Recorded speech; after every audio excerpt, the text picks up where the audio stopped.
मिनश्शैतानिर्रजीम बिस्मिल्लाहिर्रहमानिर्रहीम। अस्सलामुअलैकुम dear aspirants. Pakistan की 17 साल तारीख में 36 साल बराह रास्त फ़ौजी हुक्मरानी और बाकी बरसों में बार बार मुदाखलत रही है। दुनिया की ये जमहूरी रास्तों में ये शरह तकरीबन नायाब है। तो आज का हमारा जो टॉपिक ऑफ डिस्कशन है वो है pragmatic civil military relation in Pakistan. तो प्रैग्मैटिक सिविल रिलेशन पाकिस्तान के लिए क्यों ज़रूरी हैं? क्योंकि पिछले का सिविल मिलिट्री इम्बैलेंस होता है तो हमने टेररिज्म को देख रहे हैं, इकनॉमिक स्टेगनेटी है, पॉलिटिकल इंस्टेबिलिटी है, इस तरह के मसाइल को हम देख रहे हैं। तो प्रैग्मैटिक सिविल मिलिट्री रिलेशन का क्या चाहिए? Key to national security and regional stability. अगर पाकिस्तान में प्रैग्मैटिक सिविल मिलिट्री रिलेशन होंगे तो हमारी जो नेशनल सिक्योरिटी मजबूत होगी और रीजनल स्टेबिलिटी भी होगी। ठीक है, तो आज का हमारा टॉपिक ऑफ डिस्कशन ये होगा। तो किस तरह ये पाकिस्तान के civil military relation national security को इन्हेंस करते हैं और रीजनल स्टेबिलिटी को इंश्योर करते हैं। तो सबसे पहले जो हमारा लेक्चर की आउटलाइन है वो ये है। पहले हम डेफिनेशन बताएंगे कि क्या है डेफिनेशन उसकी। प्रैग्मैटिक सिविल मिलिट्री रिलेशन की क्या डेफिनेशन होती है? सिंपल डेफिनेशन होगी, एक फॉरेन ऑथर डेफिनेशन होगी। उसके बाद हम कोर करैक्टरिस्टिक्स बताएंगे कि कौन क्या उसकी खसूसियात हैं, प्रैग्मैटिक सिविल रिलेशन में क्या क्या कुछ होता है। उसके बाद हिस्टोरिकल बैकग्राउंड होगा, ये हिस्टोरिकल माइलस्टोन बताएंगे कि पाकिस्तान के सिविल मिलिट्री रिलेशन कैसे रहे हैं हिस्टोरिकली, वो डिस्कस करेंगे। उसके बाद बताएंगे कि सिक्योरिटी जर्नलिज्म में क्यों है जब हमारा सिक्योरिटी इम्बैलेंस है। ठीक है, तो फिर हम देखेंगे पॉजिटिव कंट्रीब्यूशन क्या रही है कि इन मसाइल सिविल मिलिट्री इम्बैलेंस के होने के बावजूद इन दोनों ने आपस में कैसे कंप्रोमाइज़ करके पॉजिटिव कंट्रीब्यूशन की है। उसके बाद हम बताएंगे कि एग्जिस्टिंग गैप्स कौन से हैं, कि इन दोनों के तल्लुकात हमेशा इम्बैलेंस क्यों रहते हैं, कौन से मेन काजिज हैं या एग्जिस्टिंग गैप्स हैं, उनको कैसे कवर करना है। उसमें हम आपको सोल्यूशन बताएंगे पार्ट 2 प्रैग्मैटिक बैलेंस कि किस तरह हम कर सकते हैं, सिविल मिलिट्री बैलेंस हासिल कर सकते हैं। और एंड पे होगा हमारा बैलेंस क्रिटिकल एनालिसिस होगा। तो ये हमारा लेक्चर होगा। इंशाल्लाह लेक्चर अगर आपने याद कर लिया तो पाकिस्तान की हिस्ट्री के सिविल मिलिट्री रिलेशन आपके कवर हो जाएंगे। तो चलते हैं हमारे चैनल की तरफ। अगर आप हमारे चैनल पर न्यू हैं तो हमारे चैनल को सब्सक्राइब कर लें। अगर आपको हमारी वीडियो पसंद आए तो इसको लाइक करें, अपने दोस्तों के साथ शेयर करें, क्योंकि इस वीडियो में इंशाल्लाह मैं आपको हर पॉइंट के साथ फैक्शन फिगर दूंगा ताकि आपको किसी और से फैक्शन फिगर इकट्ठे करने की जरूरत ना पड़े। और फैक्शन फिगर इन CSS के इम्तिहान में आपको एक्स्ट्रा मार्क्स ले जाते हैं, क्योंकि जब भी आप फैक्शन फिगर की बात करते हैं तो एग्जामिनर को समझ आती है कि आप ऐसे हवा में बात नहीं कर रहे बल्कि प्रॉपर वो दे रहे हैं, फैक्ट दे रहे हैं। तो आप कमेंट सेक्शन में बताएं आपको वीडियो कैसी लगी और इस वीडियो को कैसे इम्प्रूव किया जा सकता है। उसके बाद तो चलते हैं हम पहले डेफिनेशंस की तरफ। सबसे पहले देखते हैं simple definition of pragmatic civil military relations. तो ये क्या कहता है? Pragmatic civil relation means a practical cooperative system where elected leaders guide policy and the military protect the country without overstepping into politics। Definition की क्या इसमें खसूसियत है कि प्रैक्टिकल कोऑपरेटिव सिस्टम होता है वेयर इलेक्टेड लीडर्स यानी जो पॉलिटिशियन होते हैं गाइड पॉलिसी को गाइड करते हैं, वही पॉलिसी को डिफाइन करते हैं। और जो मिलिट्री होती है प्रोटेक्ट द कंट्री, और जो वो अपनी कंट्री को प्रोटेक्ट करते हैं विदाउट ओवरस्टेपिंग इनटू पॉलिटिक्स, और पॉलिटिक्स में इंटर नहीं करते। तो इस रिलेशनशिप को क्या कहते हैं? Pragmatic civil military relations. अब हम करते हैं फॉरेन ऑथर की डेफिनेशन है सैमुअल पी हैंगिंगटन, ये पॉलिटिकल साइंटिस्ट हैं एक। तो इनके मुताबिक क्या है? Pragmatic civil military relations present a balance arrangement. ये क्या है? Balance arrangement where civilian authorities exercise ultimate control while the military maintain professional autonomy, कि प्रोफेशनल ऑटोनॉमी में कोई पॉलिटिकल इंटरफेरेंस नहीं होती, to ensure national security without political interference.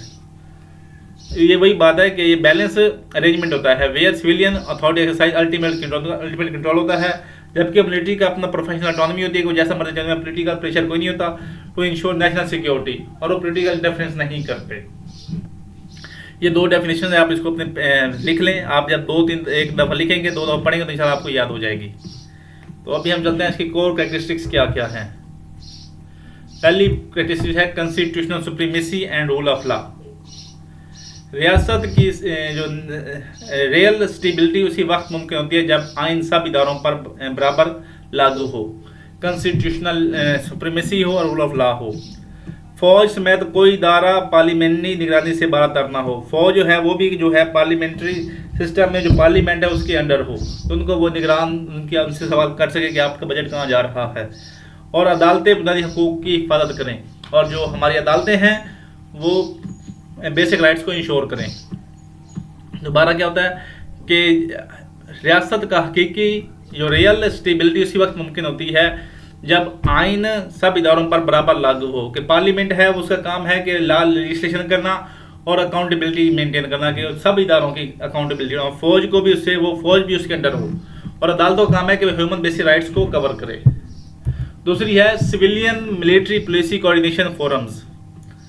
कौमी सलामती कमेटी जैसे प्लेटफॉर्म मुंतखब हुकूमत और मिलिट्री क्या लीडरशिप को मुश्तरका हिकमत अमली का मौका देते हैं, कि इसमें जो प्रागमेटिक सिविल मिलिट्री होते हैं उसमें ये कहता है कि सिविल मिलिट्री कोऑर्डिनेशन फोरम होते हैं, जैसे पाकिस्तान का है नेशनल सिक्योरिटी कमेटी जैसे प्लेटफॉर्म्स इलेक्टेड हुकूमत और मिलिट्री लीडरशिप को मुश्तरका हिकमत अमली का मौका देते हैं, जिससे foreign policy, internal stability, internal और माशरत पर हम आंग फैसले मुमकिन होते हैं। कि एक जैसे यानी अब उनकी इंटीग्रेशन होती है कि फौजी जो है वो अपना काम करेंगे और जो सिविल मिलिट्री लीडरशिप है वो अपना काम करेगी, तो इससे उन्होंने क्या बनाना है, जो फॉरेन पॉलिसी भी बनाएंगे, इससे इंटरनल स्टेबिलिटी की भी आएगी और माशरत भी इस पे आपस में कंप्रोमाइज़ करेंगे। उसके बाद नंबर 3 है transparent defence budgeting and auditing. Defence budget की पार्लियामानी जांच और ऑडिट अवामी एतमाद बढ़ाते हैं। डिफेंस बजट की पार्लियामानी अकाउंटेबिलिटी और ऑडिट, अकाउंटेबिलिटी होती है कि उनको पूछना कि आपने बजट कहाँ लगाया है, और ऑडिट के जरिए उनको बताना कि हमने यहाँ लगाया है। पब्लिक के ट्रस्ट को बढ़ाते हैं, सरमायाकारों को इत्मीनान देते हैं और वसाइल के मौसर इस्तेमाल को यकीनी बनाते हैं। उसके बाद है shared vision on foreign policy and security policy. Pragmatic civil relation में ये भी क्वालिटी होती है जो उनका जो मुश्तरका जो उनका शेयर विजन होता है फॉरेन पॉलिसी पर सिक्योरिटी पॉलिसी पर एक जैसा होता है, यानी शेयर्ड होता है। खारजा पॉलिसी और सिक्योरिटी पॉलिसी पर सिविल हुकूमत और फौज के मुश्तरका सोच बैरूनी दबाव को कम करती है, इलाकाई ताउन को बढ़ाती है और पॉलिसी का तसलसल बरकरार रखती है। इलाकाई ताउन को बढ़ाती है और पॉलिसी का तसलसल बरकरार रखती है। अगर ये 4 चीज़ें हों किसी चीज़ में तो उसे कहते हैं कि प्राग्मेटिक सिविल मिलिट्री रिलेशन। उसमें क्या होता है, कंस्टिट्यूशनल सुप्रीमेसी हो, सिविलियन मिलिट्री पुलिसी कोऑर्डिनेशन फोरम होते हैं, जैसे हमारा नेशनल सिक्योरिटी कमेटी है, उसको ट्रांसपेरेंट डिफेंस बजटिंग होती है और share vision on the foreign security policy होती है। तो अगली स्लाइड में जाने से पहले आप हमें कोई पिछले दो डेफिनेशन बताइए, उनमें से एक डेफिनेशन हमें कमेंट सेक्शन में बताएं। अभी हम चलते हैं कि हिस्टोरिकल बैकग्राउंड क्या है। हिस्टोरिकल बैकग्राउंड में सबसे पहले देखते हैं 1947 to 58 early instability first military coup. क्या हमें पाकिस्तान के बाद सियासी इंस्टेबिलिटी, जमाती तकसीम यानी जो उनकी पॉलिटिकल पार्टीज की तकसीम और आइन साइजी में तखीर यानी जो कॉन्स्टिट्यूशन लाने में तखीर ने फौज को इक़्तिदार की राह दी। 1958 का पहला मार्शल लॉ इस दौर की कमज़ोर जमहूरियत की अलामत बन गया। दूसरा पॉइंट है 1958 to 71 martial law and centralise control. General Ayub और जनरल याह्या के दौर में ताकत मरकजियत का शिकार रही, यानी सेंटर से कंट्रोल होता था सब कुछ। सूबाई खुद मुख्तियारी कमज़ोर हुई और इख्तियारात का इर्तकाज मशरकी पाकिस्तान की अलहदगी का सबक बना। जो था इख्तियारात का इर्तकाज यानी सेंटर में सारे रिसोर्सेज थे, जिसकी वजह से वो पाकिस्तानी अलहदगी का एक सबक बना। उसके बाद है constitution restoring civilian supremacy 1973। Zulfikar Bhutto के दौर में 1973 का आइन वफाकी जमहूरी ढांचा लाया, बुनियादी हकूक़ और पार्लियामानी निज़ाम को दोबारा बहाल किया, मगर इम्प्लीमेंटेशन को जो उसकी अमली फ़ायदा था वो बाद के मार्शल लॉ ने बार बार चैलेंज किया। जो इसकी इम्प्लीमेंटेशन सही तरह नहीं हो सकी, जिसकी वजह से बार बार मार्शल लॉ लगे। उसके बाद 1977 to 88 ज़िया दो लॉन्ग मिलिट्री डोमिनेंस। ज़ियाउल हक के 11 साला दौर में आइनी तरमीम, शरिया ऑर्डिनेंस और अफगान जंग में शमूलियत ने रियासी ढांचे और सियासी जमातों की साख्त को गहरे असरात दिए, यानी गहरा नुकसान किया। उसके बाद है 2008 से लेकर present democratic transition with hybrid governance. 2008 के बाद जमहूरी अदवार बहाल हुए, यानी जो जमहूरियत बहाल हुई, लेकिन पॉलिसी और सिक्योरिटी फैसलों में फ़ौज का असर बरकरार रहा। जिसे माहिरीन हाइब्रिड गवर्नेंस कहते हैं, जहां सिविल और अस्करी क़यादत मुश्तरका मगर गैर मसावी किरदार अदा करती है। यानी इम्बैलेंस किरदार अदा करती है। ये हो गया हिस्टोरिकल बैकग्राउंड। अभी हम देखते हैं कि सिक्योरिटी चैलेंजेस कौन कौन से हैं जिसकी वजह से हम बार बार सिविल मिलिट्री इम्बैलेंस रहता है। तो सबसे पहला पॉइंट है वो है टेररिज्म एंड वायलेंट एक्सट्रीमिज्म। तरीके तालिबान पाकिस्तान और दहशतगर्द नेटवर्क्स अब भी कबायली और शहरी इलाकों में खतरा हैं। नौजवानों की बढ़ती मजहबी इंतहा पसंदी और अफगान सरहदी सोजिश कौम सलामती के लिए सबसे बड़ा आजमाइश हैं। इसलिए उनको वो कहते हैं कि आप मिलिट्री कंट्रोल करें। इन चीज़ों को कंट्रोल मिलिट्री कर सकती है। जो सिविल लीडरशिप है वो अपनी इंटरनल स्टेबिलिटी पर काम करे और इन चीज़ों पर वो उसने मिलिट्री को दिया हुआ है कंट्रोल।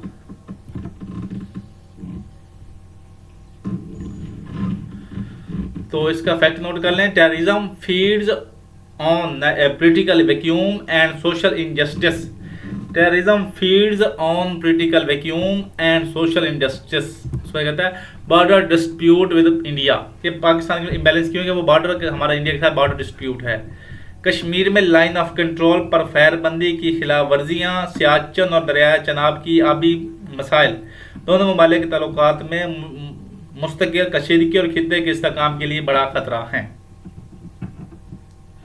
तो इसका फैक्ट नोट कर लें। Over 3200 cease fire violation reported along LOC in 2024 के 2024 में LOC पर 3200 सीज फायर वायलेशन रिकॉर्ड की गई। और ये कौन कह रहा है? यूनाइटेड सिक्योरिटी काउंसिल कह रही है।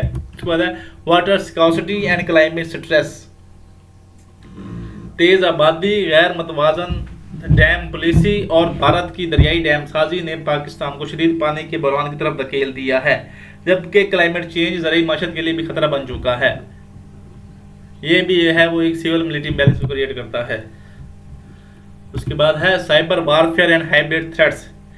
डिजिटल माइशत और एहसास दिफाई निज़ाम पर बैरूनी साइबर हमले, झूठे बयानिए और सोशल मीडिया प्रोपेगेंडा पाकिस्तान की रियासती सलामती और इंतखाबी शफाफियत के लिए नया और तेज़ रफ्तार खतरा बन चुके हैं। ये पाकिस्तान के लिए चैलेंजेस हैं जो सिविल मिलिट्री बैलेंस को क्रिएट करने में मसला बन रहे हैं। Pakistan faced over 1.5 million cyber intrusion impacts during 2024 general election. 2024 के इलेक्शन में पाकिस्तान में 1.5 मिलियन साइबर इंट्रूजन अटैम्प्ट्स की गई, लेकिन पाकिस्तान के सिक्योर फोर्सेस की वजह से वो नहीं हो सकी कामयाब। उसके बाद है economic instability and resource deficit. बढ़ता हुआ कर्जा, फॉरेन रिजर्व्स की कमी और तवानाई बहरान कौमती सलामती की बुनियादी ढांचे को कमज़ोर करते हैं, जिससे दिफाई अखराजात और सोशल वेलफेयर दोनों पर शदीद दबाव पड़ता है। तो इसका फैक्ट नोट कर लें। एक्सटर्नल डेप्ट crossed 130 billion dollars in 2025, highest in the Pakistan history. अभी हम देखते हैं कि पॉजिटिव कंट्रीब्यूशन क्या है। वो जो है वो चैलेंज थी। अब देखते हैं पॉजिटिव कंट्रीब्यूशन क्या है। सबसे पहला है वो है coordinated response to terrorism. Pakistan ने खित्ते में दहशतगर्दी के खिलाफ मुश्तरका ऑपरेशन, इंटेलिजेंस शेयरिंग और CPAC सिक्योरिटी फोर्सेज के क़याम के ज़रिए कलेक्टर सलामती को फ़रोग दिया, जो जनूबी एशिया में अमन के लिए अहम संगे मील है। अब हम देख रहे हैं कि सिविल मिलिट्री बैलेंस की वजह से जो है हमारे खित्ता यानी जो रीजनल स्टेबिलिटी कैसे इंश्योर होती है। वो पहले उसने बताया है coordinated response to terrorism, Pakistan ने खित्ते में दहशतगर्दी के खिलाफ मुश्तरका ऑपरेशंस, इंटेलिजेंस शेयरिंग और सी पैक सिक्योरिटी फोर्सेज के क्याम के जरिए इज्तिमाई सलामती को फ़रोग दिया, जो जनूबी एशिया में अमन के लिए एक संग मील है। तो इसका फैक्ट नोट कर लें, Pakistan hosted the 2024 SAARC counter terrorism workshop with participation from 7 regional states. Number 2 है confidence building with regional states. Bharat, Iran और मिडल ईस्ट ममालिक के साथ तजारती कनेक्शंस, वीज़ा आसानियाँ और सरहदी मैकेनिज़्म पाकिस्तान की सफारती हिकमत अमली का हिस्सा हैं ताकि एतमाद बढ़े और खित्ते में कशीदगी कम हो।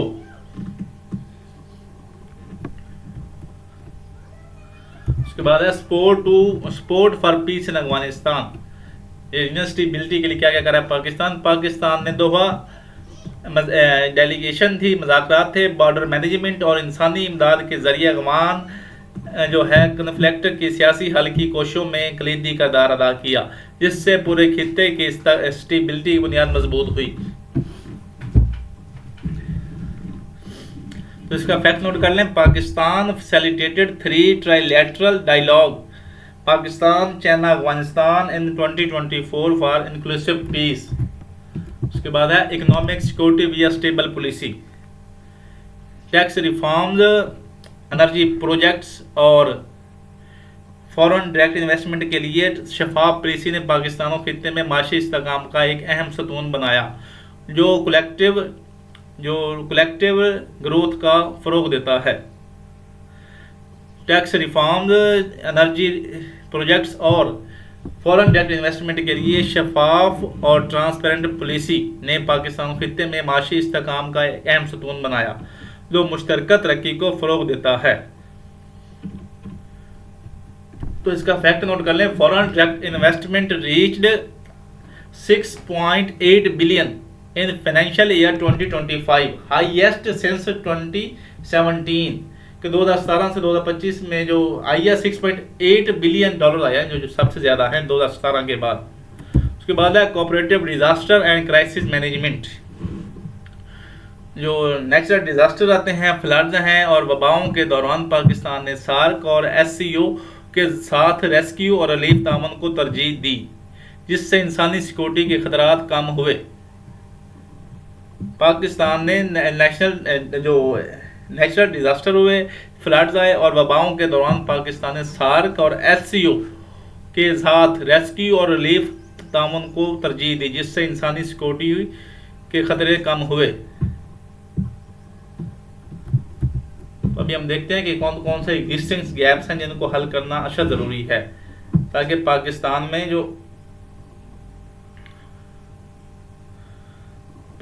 में जमहूरियत वार के बावजूद पॉलिसी पर अस्करी गलबा, दिफाई अखराजात की कम ट्रांसपेरेंसी और सियासी इदाराजाती की बेहतमादी ज़ाहिर करती है कि आइनी बालादस्ती का दावा अभी तक मुकम्मल हकीकत नहीं बन सका। तो क्यों नहीं बन सका, उसकी वजूहात क्या हैं। सबसे पहले है वीक सिविलियन ओवरसाइट मैकेनिज़्म।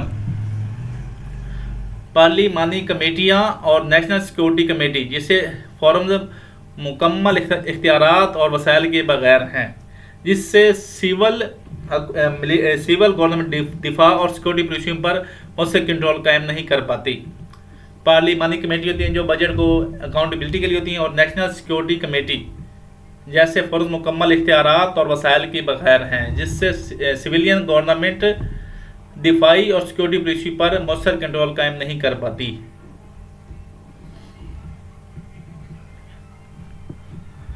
सवाल है policy dominated by military priorities.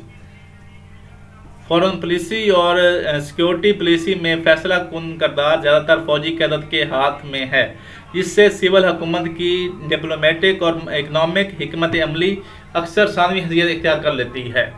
Pakistan की फॉरेन पॉलिसी और सिक्योरिटी पॉलिसी में फैसला कुन करदार ज़्यादातर फौजी क़यादत के पास है, जिससे सिविल गवर्नमेंट की डिप्लोमेटिक और इकनॉमिक पॉलिसी या प्लानिंग अक्सर सानवी यानी इख्तियार कर जाती है।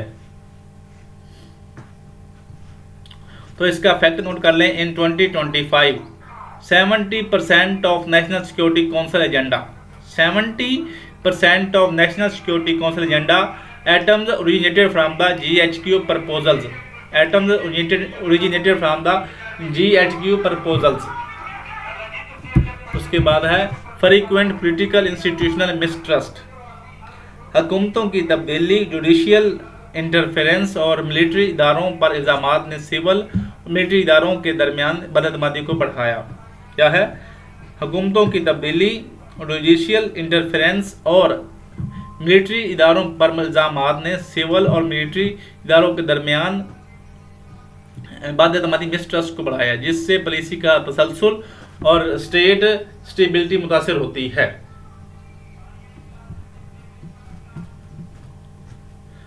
तो इसका कोड नोट कर लें। Mistrust erodes the spine of national security. Mistrust erodes the spine of national security. Mistrust civil military relation के दरमियान जो मिसट्रस्ट है वो नेशनल सिक्योरिटी की जो कमर हेड की है उसको कमजोर करती है। उसके बाद है limited transparency and defence budgeting. Defence budget की तफसीलात शाया न होने से पब्लिक ट्रस्ट और बैन अल-अक़वामी सरमायाकारों की यकीन दहानी मुतासर होती है। डिफेंस बजट की तफसीलात शाया न होने से जो पब्लिक ट्रस्ट है और ग्लोबल इन्वेस्टर है की यकीन दहानी मुतासर होती है, जबकि पार्लिमानी कमेटी है उसकी निगरानी भी कमज़ोर है। तो इसका फैक्ट नोट कर लें। इसका है only 25% of defence procurement details were publicly disclose in financial year 24 to 25 के 2024 और 25 के दरमियान सिर्फ 25% जो प्रोक्योरमेंट थी वो पब्लिकली वो डिस्क्लोज की गई थी। ये एग्जिस्टिंग गैप्स हैं जो पाकिस्तानी सिविल मिलिट्री रिलेशन को हल करने चाहिए। तो अभी हम बता देते हैं इसके सोल्यूशन कौन कौन से हैं। तो सबसे पहला सोल्यूशन है वो है strengthen parliament defence oversight powers. Parliament की जो पार्लियामेंट कमेटी को बजट, दिफाई, मिलिट्री पॉलिसी और बजट की मंजूरी में मरकजी किरदार देना कौमी सलामती की जमहूरी तकाज़े पूरे करता है। पार्लिमानी कमेटी को दिफाई पॉलिसी और बजट की मंजूरी में मरकजी किरदार देना कौमी सलामती की जमहूरी तकाज़े पूरी करती है। मजबूत पार्लिमानी कमेटी अस्करी के फैसलों पर शफाफ, ट्रांसपेरेंस, अकाउंटेबिलिटी और पॉलिसी तसलसल यकीनी बनाती है।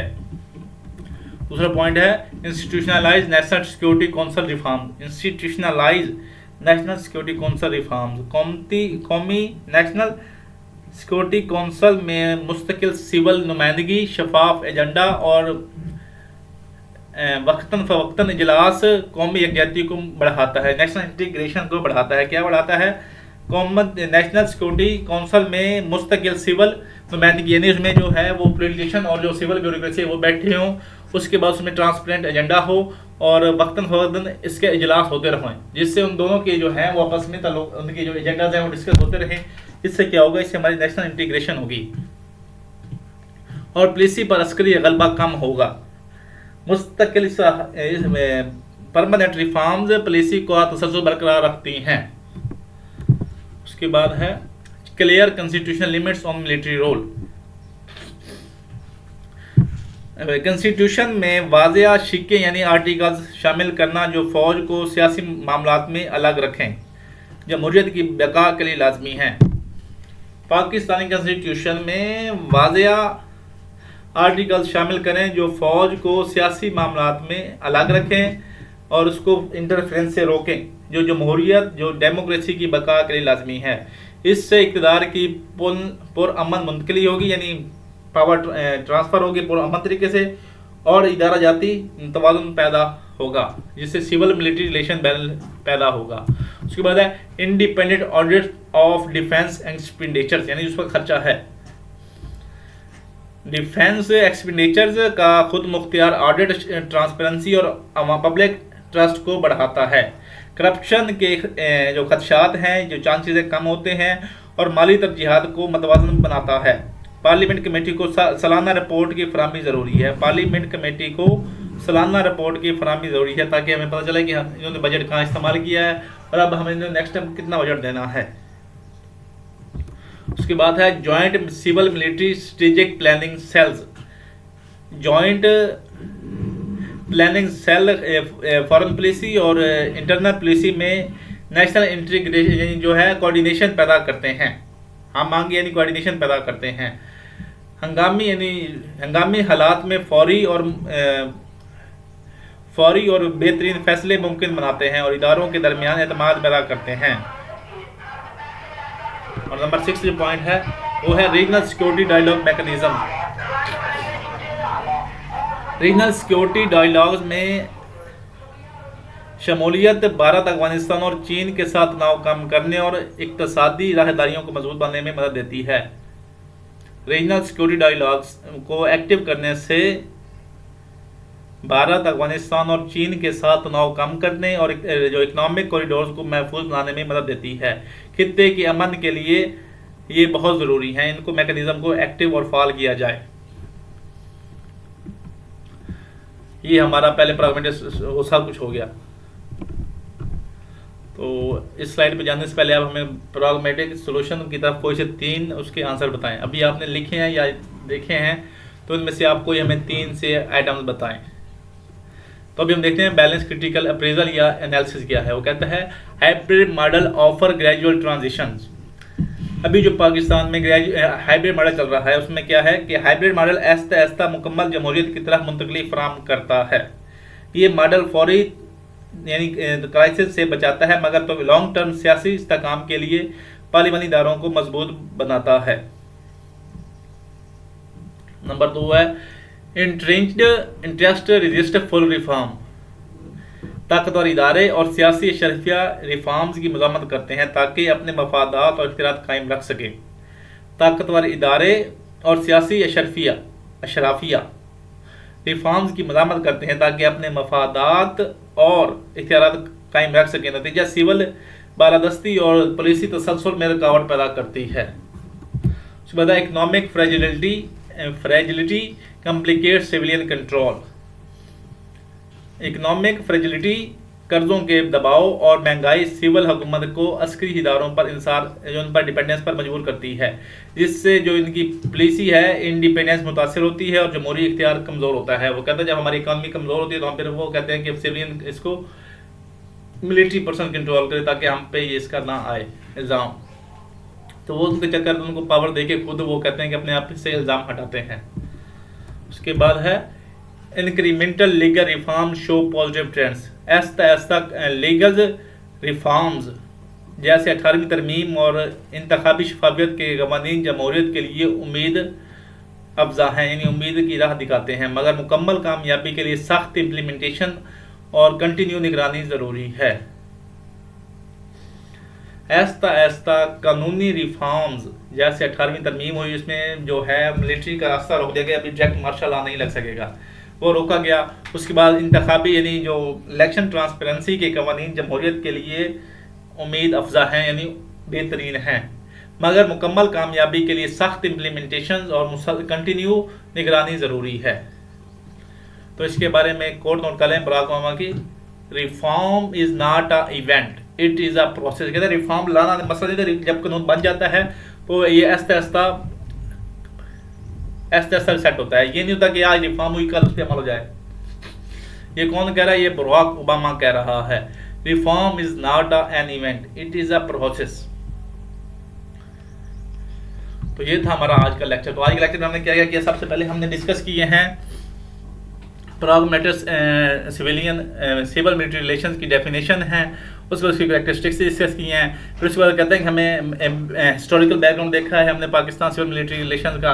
उसके बाद हमने फिर क्या देखा है, उसके बाद हमने चैलेंज देखे कि कौन कौन से चैलेंज हैं इनको पाकिस्तान को, जिसकी वजह से सिविल मिलिट्री रिलेशन ख़राब होते हैं। उसके बाद हमने देखा कि रीजनल स्टेबिलिटी के लिए पाकिस्तानी सिविल मिलिट्री रिलेशन ने कैसे अच्छे पॉजिटिव कंट्रीब्यूशन की है। उसके बाद हमने एग्जिस्टेंस गैप बताया कि जिन एग्जिस्टिंग गैप्स कौन कौन से हैं जिनको हल करने से हम बेहतर बना सकते हैं, वो हमने डिस्कस किए हैं। आप अपने कमेंट सेक्शन में कोई से 4 एग्जिस्टिंग गैप्स बताएं जो सिविल मिलिट्री इम्बैलेंस पैदा करती है। उसके बाद हमने उसका वे फॉर बताया है और अभी हमने बताया कि बैलेंस क्रिटिकल एनालिसिस बताया है। अगर आप क्वेश्चन में क्रिटिकल एनालिसिस करेंगे तो आपके ये 2 नंबर कन्फर्म करता है। तो वीडियो देखने के लिए शुक्रिया। बस।